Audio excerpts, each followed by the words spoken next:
Good afternoon. I'm Alesa Loftus, and this is Jimmie Ratliff. We're here with Dynamic Independence, and we're going to discuss today accessible entrances and facilities. So, being able to access public facilities is a big part of our daily life. Whether we're shopping, we're going to pay utility bills, or we're going to work.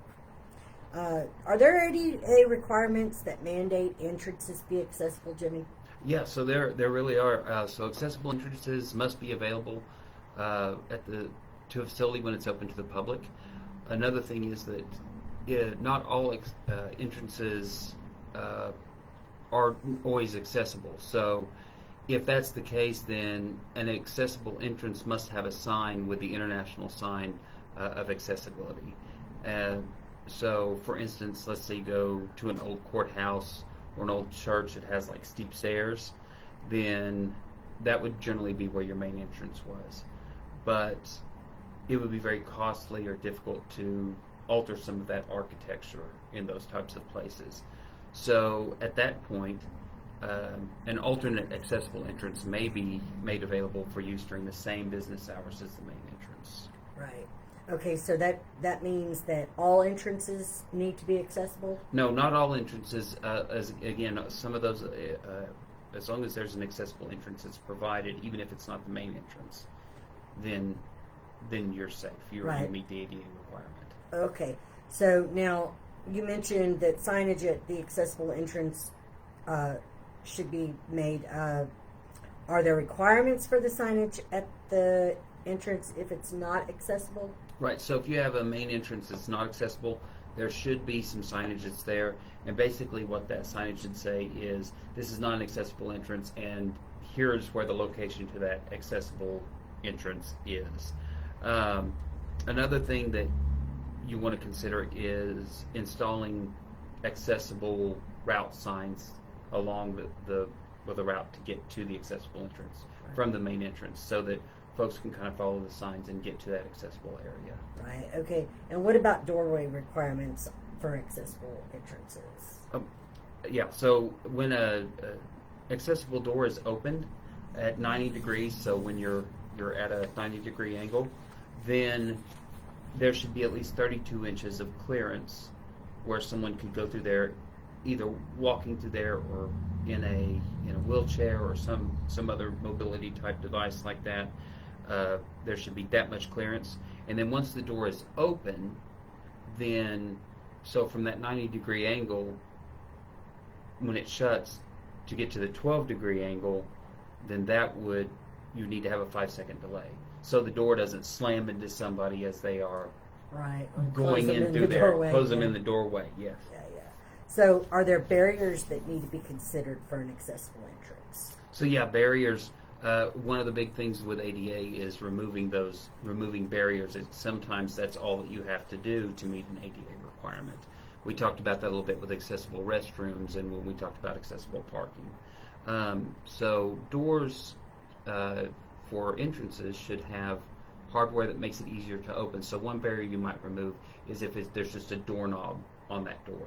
Well, a doorknob for somebody who has limited mobility in their hands may be very difficult to open. So you might install something like a loop, which is one of the kind of bracketed style handles that you can pull, right, or a lever that could be pushed down, or some other push hardware you just push into the door to open it. Right. I noted that when I first started working with Dynamic Independence, and then we moved to our offices here, physical barriers too that get in the way of people who have wheelchairs or walking with walkers, like tables or display items, things like that could get in the way of maneuverability of a wheelchair or with a walker. I noted I had to learn to arrange so that stuff that people might have trouble turning around in their with their walker or with their wheelchair, those things need to be considered as well.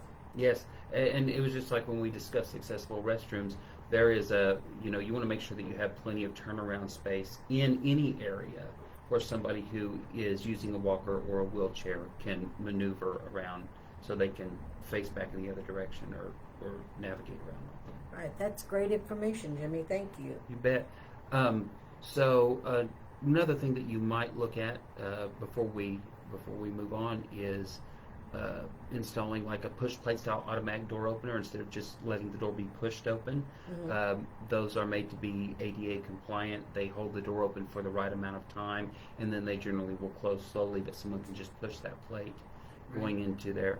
Another barrier that you might not think of is the vertical height of the threshold of the door. So at the bottom of everybody's door, you've got this kind of little piece that goes in between the room that you're going into and the place that you're, from one place to the one room to the other. And there's the threshold that's in between there. Well, that vertical height may make it difficult for somebody who is using a walker that they may not lift, like a rollator walker, or somebody who is in a wheelchair, especially a manual wheelchair where they're using their arms to push. Even slight inclines like that, or slight raises in a vertical raise right there, can be a barrier for someone. So you want to make sure that those thresholds are no higher than half an inch. What about areas that have carpet? So a carpet should, if you do have an area that has carpet, it should be a very flat, kind of compacted carpet. You don't want something like a shag carpet or something that has a thicker mesh to it. You want something that is very compacted, that is easily maneuvered around on. Just kind of off the top of my head, think if you are in an office and can you roll an office chair over it if you're sitting in that office chair? If it's difficult to move in an office chair, it's going to be even more difficult to move with a wheelchair or maybe with a walker with wheels on it. So, and you also don't want things that can get caught up. You don't want, if somebody has a sight stick, if somebody's blind, you don't want that stick that they're using to navigate to get caught up in these trip hazards or on thresholds or places like that. So there's a lot of things to really look at, and if you do not have a mobile disability, you have to stop and think how somebody who does have a mobility disability would be able to navigate through there. Just because it's easy for me or for you to get up and walk through a doorway doesn't mean it's easy for someone who has an assistive device to be able to get through. Good points. A Good doorway points. over those thresholds. So, Thank you. Those are some really good points, Jimmy. thanks. I appreciate you. So I think that's all for our accessibility portion today. Can't think of anything else on the entryways right at the moment. But we'd love to hear your thoughts if you have come across any kind of barriers to getting into places that you need to go on a regular basis, or even once in a while, that maybe you have some suggestions or you have questions about maybe if you've come across those barriers, how do we approach the business to let them know that we have that problem. If you have any kind of questions like that you'd like for us to help you answer, or even maybe we could contact the business for you and speak to them on your behalf, please just give us a call at 918-335-1314 here at the office, or feel free to just shoot us an email. That would be aloftis@dynind.org or jratliff@dynind.org. That's mine or Jimmy's email. Feel free to shoot us that, or you can even put a message down here in the comments, and we will be very happy to get back to you. If we don't have the answer right away, we'll look it up and we'll call you and let you know what we find out. That's what we're here for. We want to make sure that our community is accessible for everyone. That's part of the reason for our lives and this series that we're doing.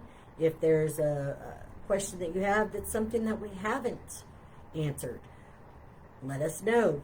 so we can find out the answers and we can get those for you. Sure. If you have suggestions for something you would like to see on one of these ADA series, just as a general subject that we would talk about, or questions you have about a general subject, drop those in the comments too. We may even do a video on just that subject. So that's all great information, and it gives people lots of ways to contact us. And we look forward to hearing from people. That, like Lisa said, it's kind of our lives. It's our livelihood. It's what we do. We're here to help people. Our group here is a nonprofit organization, a center for independent living, so all of our services are free, whether we're developing independent living plans or we're advocating for just people with disabilities or accessibility in places, including IEPs in schools and all kinds of other things that we have here. Our medical equipment, and we also have a puppet program that you've been working on with the kids. Yeah, So we're talk a still little bit working about that. and going strong. I think we've had 3 meetings so far, so we have 4 or 5 left. And we have the individuals that are going to be performing the puppets. They're now starting to practice and rehearse a skit that they are going to be performing the end of July for the Civitan Club. And then we will also be filming that skit and putting it here on our Facebook page live. Excuse me, my tongue tied today. And as you can see, one of our puppets here, this is Valerie. She has spina bifida. She's hanging out with us today, but we're going to be doing those skit in the near future. We also would like you to keep an eye out because our executive director, Carl Hawes, he gives a training on disability etiquette to free to community organizations in our counties, Nowata, Washington, and Craig County. And we're going to be filming that and putting that on here as well. And it's really an informative and educational and he puts a little humor in it, I think, too. So yeah. Carl's really good at teaching about that disability etiquette. So we've got some exciting things coming up here. Right. And, if you have questions about disabilities or anything advocacy that we do, again, reach out to us. We would love to educate everybody and to help anybody that we can. It's our goal. It's our mission for this, for Dynamic Independence. So. Thank you for joining us, and we look forward to seeing you again next week on our lives and with more information on accessibility and the ADA. Have a good afternoon and a great week. See you folks next week. Bye-bye.